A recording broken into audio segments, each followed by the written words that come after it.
to your community. This is Chris 6 News in your neighborhood.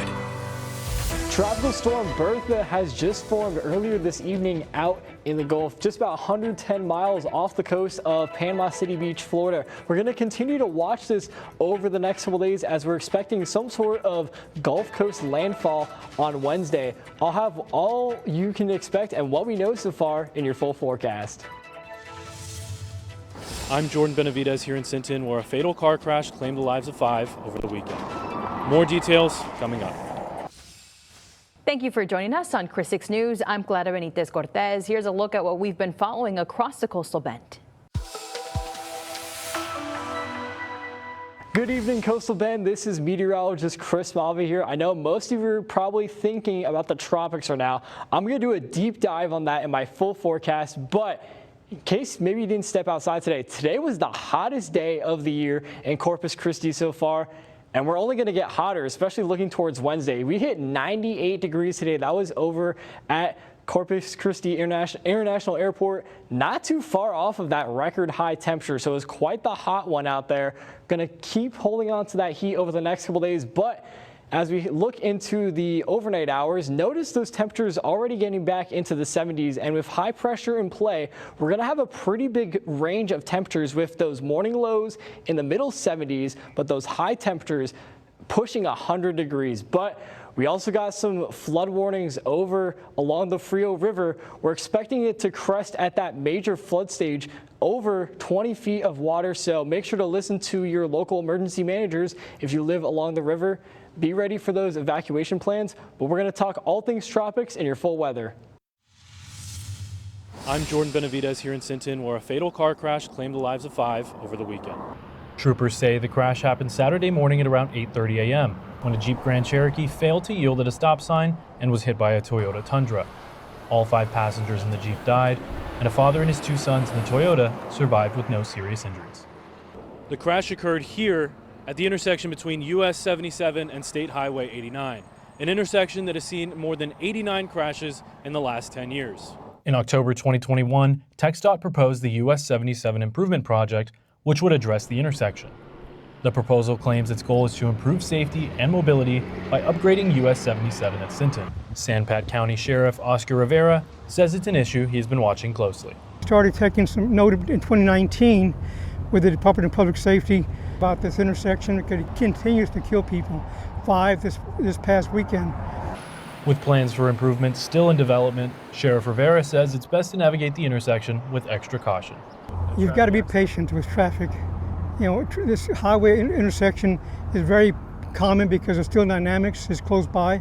A lot of traffic comes through here every day. For a stop intersection, the way you look at it, you've got to stop. It's a matter of paying attention. The Texas Highway Patrol says the crash is still under investigation. Reporting from Sinton, I'm Jordan Benavidez, Chris 6 News. Late this afternoon, TxDOT sent us a statement regarding the intersection where the deadly crash happened. The statement says in part that the US 77 project, which will begin in less than a year, will include installation of traffic signals at that intersection. Here's a look at the top headlines in the area. Gas prices are going up once again. AAA says the national average price for a gallon of gas has reached the $4 per gallon mark. Here in Corpus Christi, the price for a gallon of regular unleaded went to overnight by 4 cents. Military action against Iran has sent oil prices up by 45%. Drivers in Calallen need to watch out for a new road closure this week.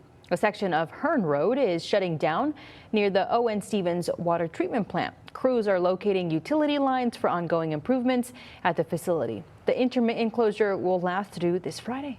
TxDOT has a message for drivers across the coastal bend and the state. Drive like a Texan. That's the name of a statewide anti-speeding campaign launched by TxDOT in partnership with Texas law enforcement agencies. Last year in Corpus Christi alone, there were just over 2,000 speeding-related accidents. 12 of those accidents involved fatalities. The campaign encourages drivers to watch your speed, increase your following distance, and slow it down in school zones and road work sites. You've probably seen these pictures on social media floating around saying that the Portland Causeway is falling apart. We wanted to see if it was true, so we went ahead and called TxDOT. It's not falling apart. According to Ricky Daly, the spokesperson for TxDOT, says that bridges, and in this case causeways, are built in sections. Now, between those sections, you have plates like the ones that you see here. Now, these plates help the causeway breathe because think about having a causeway made of one long concrete slab. That is where you have the potential for the causeway or bridges to potentially crack, and we don't want that. So these plates will contract in the winter and expand in the summer due to the heat. Now, why did that metal plate pop up? Well, according to TxDOT, it's just normal wear and tear. Bridges and causeways are inspected every 24 months. Next month, the Portland Causeway was already set to be inspected. Reporting for Chris 6 News, I'm Clara Benitez Cortez. I'm your neighborhood news reporter, Jacob Daniels, and a grandson stepping up and a stranger's helping hand turned a scary drive to the hospital into a story of gratitude. Arturo Torres rushed his grandfather to Spawn South during a heart attack. He made the drive in just 5 minutes, but he could not find the right entrance once he arrived. That is when overnight worker Justin Ontiveros spotted the family struggling by the elevators. Ontiveros jumped into action to get them inside. I'm very grateful for his help because if he was cleaning there. If no one else was there, we probably would have lost him there because he's the one that opened the hospital up for the wheelchair and everything. Doctors were able to stabilize the grandfather, and he is expected to be released soon from the hospital. He will wear a heart monitor and defibrillator as he continues to recover. I'm Jada Strayer at the Heart Research Institute, where a new partnership with Phillips 66 is helping connect local students in the community with the serious side of beachcombing.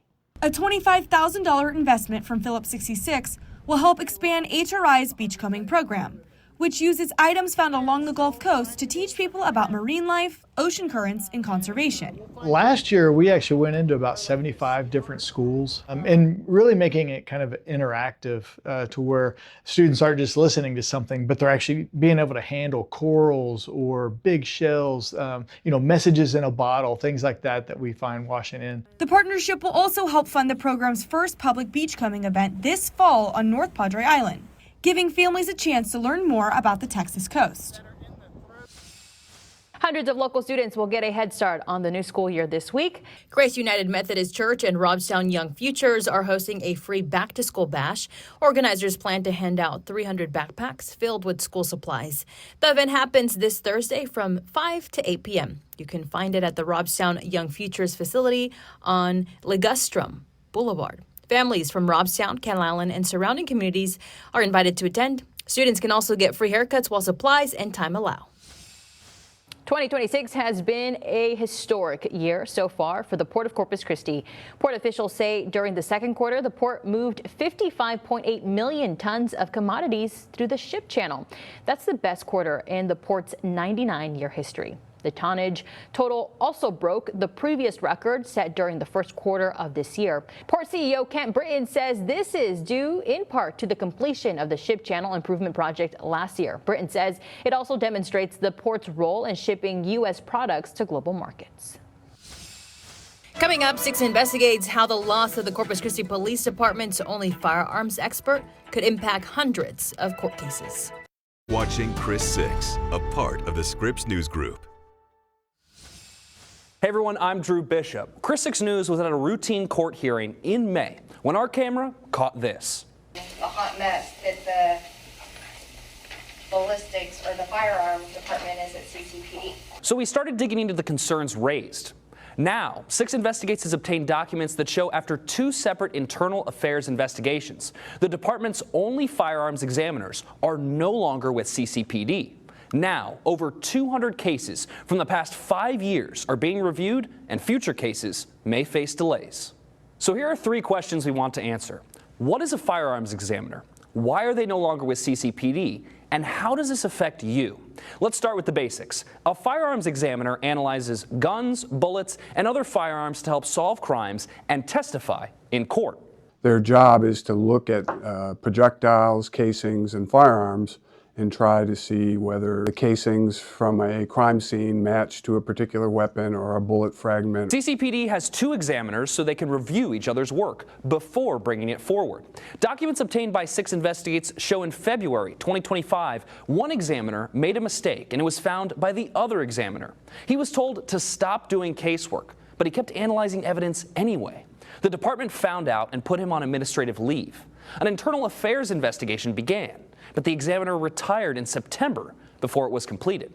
With one examiner left, CCPD reached out to DPS for help reviewing evidence. Texas Department of Public Safety labs, they would do the secondary review for us. But the second resigned in May of 2026 after a separate internal affairs investigation.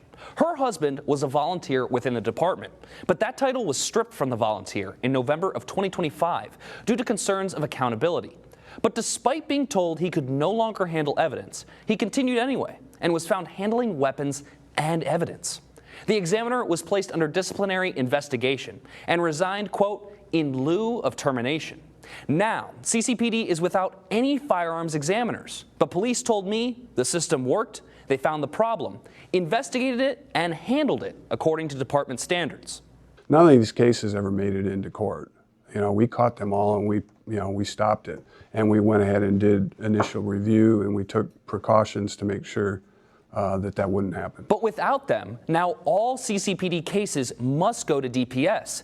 And then if a firearms examiner needs to testify in court, they'll have to come down to Corpus Christi and wait. District Attorney James Jimmy Granberry tells me that while he trusts the system, it can delay the judicial process to use outside examiners. We have to get them down, house them, feed them, put them up until you sit around and wait until their name is called and then take the stand and give their evidence. It's not going to affect justice, other than it may slow it down a little bit, but the justice train will keep rolling and we will continue to prosecute these cases. As for CCPD, they've hired SCL Forensics, an outside firm, to reevaluate 200 to 250 cases worked by these examiners over the last 5 years. That contract cost around $40,000. But Chief Green tells me the department is actually saving money. We are not paying the salaries of 2 firearms examiners, which comes out to around $170,000 a year. Chief Green tells me the audit of previous cases could take 6 months to a year to complete. Then the department will search for new firearms examiners. He says it's likely they'll have to train and certify a new examiner, which would take around 2 years. Reporting for 6 Investigates, I'm Drew Bishop. Popular THC products will soon be harder to find in Texas. State officials are enacting new rules for the consumer hemp market. The regulations take effect on July 31st. They ban most forms of THC. The state will only allow one form called Delta 9. This means products with Delta 8 and THCP will be illegal. The Texas Hemp Business Council is advising shops to pull those items from the shelves. The group is currently suing the state over the changes.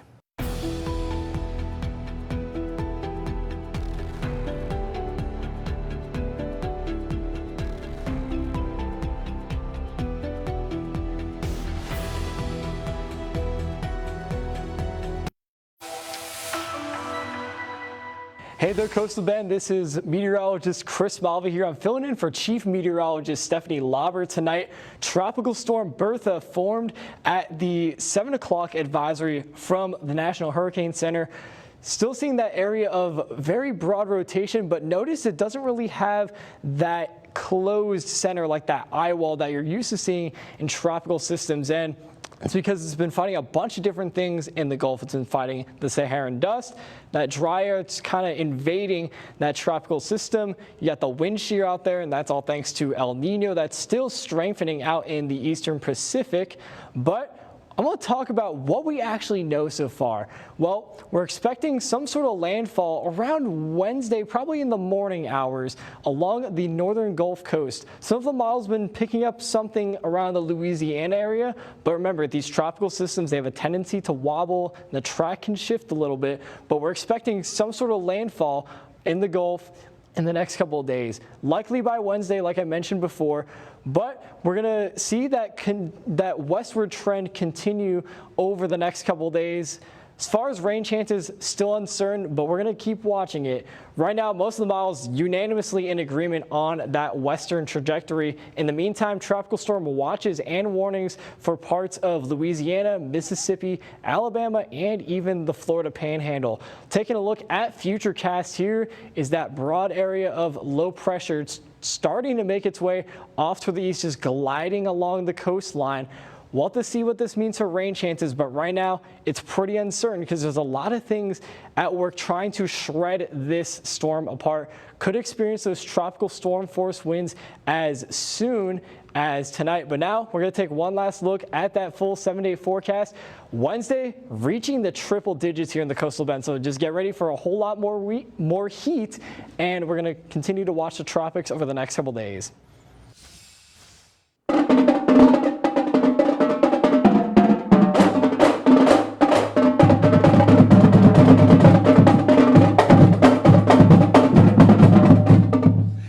It's Drew Bishop here at Baker Middle School for the kickoff of Operation SOS. Chris 6 News loves to partner with the United Way of the Coastal Bend each and every year to bring students more school supplies for the upcoming school year. I've got 7th grade science teacher Daniel Benavides with me this morning. Thank you so much for joining me, Daniel.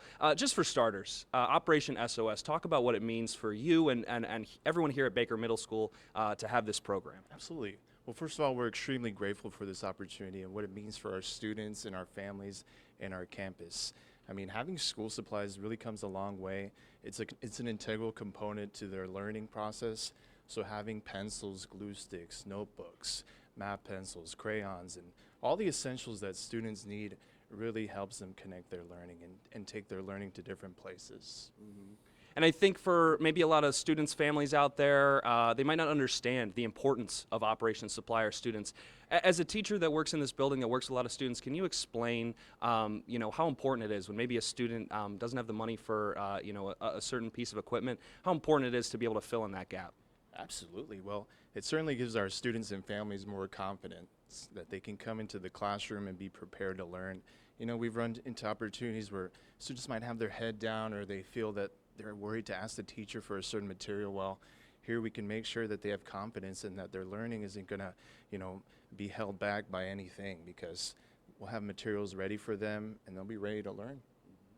All right, well, we appreciate your time, Mr. Benavides. Of course, shout out to the Moody Drumline behind me. But folks, if you want to donate to Operation Supply our students, you can text SOS to 91999. Once again, that's SOS to 91999. All right, take it away, Trojans Drumline.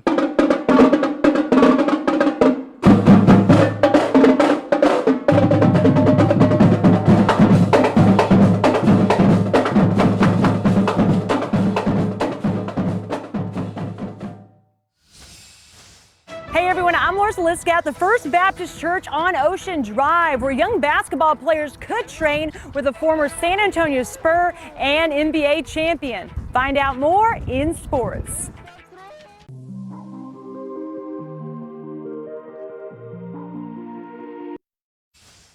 Hey everyone, I'm Larissa Liska at the First Baptist Church on Ocean Drive. If you're a San Antonio Spurs fan and want to see your basketball kid train with a 3-time NBA champion, then this is where you want to be on Tuesday, July 28th, learning from Danny Green. Light him up. Okay. Oh! Just want to welcome everybody to the camp in Corpus Christi that we're about to have coming up.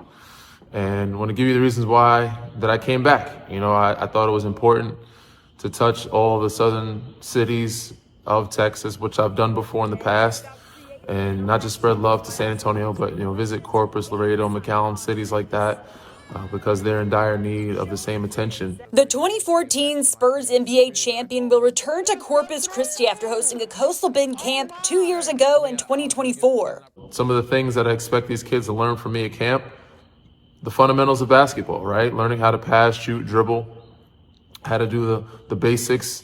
Also get a chance to play with and against me at some point, but learn how to play defense, one of the most important things that a lot of people overlook. And then, of course, the fundamentals of life. That's the biggest takeaway, is how to do things the right way. Boys and girls going into first grade through senior year are eligible to sign up. The future Rising Stars plan on capping off registration at around 120 to 130 kids. Can't wait to get down there, see these kids again. I haven't been there in a little while, but love the city, and they always showed me a lot of love back. So I can't wait to be able to put on a nice, good clinic and camp for these kids. The Danny Green basketball camp is scheduled for Tuesday, July 28th from 10 a.m. to 2 p.m. at the First Baptist Church. I'm Larissa Liska, Chris 6 Sports.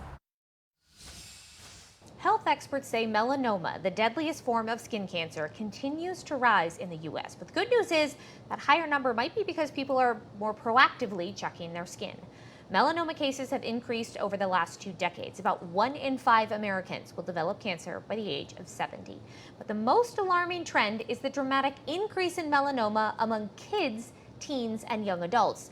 Dermatologists say they're seeing patients of all ages becoming more focused on preventing sun damage before it turns into something more serious. I mean, I'm seeing even teenagers come in with their parents just to make sure, like, hey, like, we look at these spots before they change. Doctors also warn melanoma can develop anywhere in the body, even in places that don't get much sun exposure. Experts recommend using sunscreen with at least SPF 30, reapplying it every 2 hours when outdoors, wearing protective clothing, and scheduling routine skin checks with a healthcare provider.